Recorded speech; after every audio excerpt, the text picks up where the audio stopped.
Health Minister Dr. Christopher Tufton is this evening urging the public to remain vigilant in the fight against dengue fever.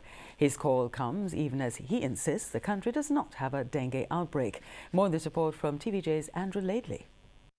Dr. Tufton, still maintaining there is no dengue outbreak, called on Jamaicans to continue taking the necessary precautions to reduce the chances of getting the mosquito-borne illness. The Aedes aegypti mosquito chances is breeding somewhere in and around your house, in your backyard, in used tires, in empty cans, in stagnant water, in your tanks, in your drums.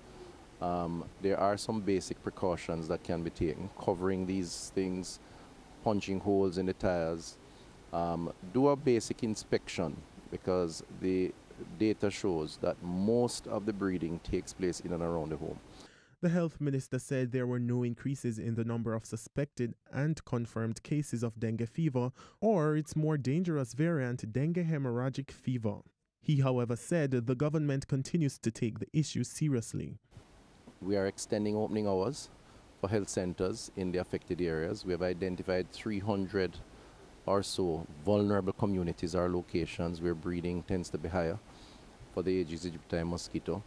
We have rotations and increased staff at some of the critical accident and emergency wards and health centers. And of course, we're doing the public education program, which includes the community health aides who are going out there, over 500 of them, helping to inspect, give out brochures, do the necessary work to kill the larvae that are breeding in these containers once they are discovered. Persons with basic symptoms for dengue, such as headache, fever, and joint pains, should seek medical attention, take rest, and drink lots of fluid. Dengue hemorrhagic fever, which is more life-threatening, includes symptoms such as vomiting and internal bleeding. Andrew Laidley, TVJ News.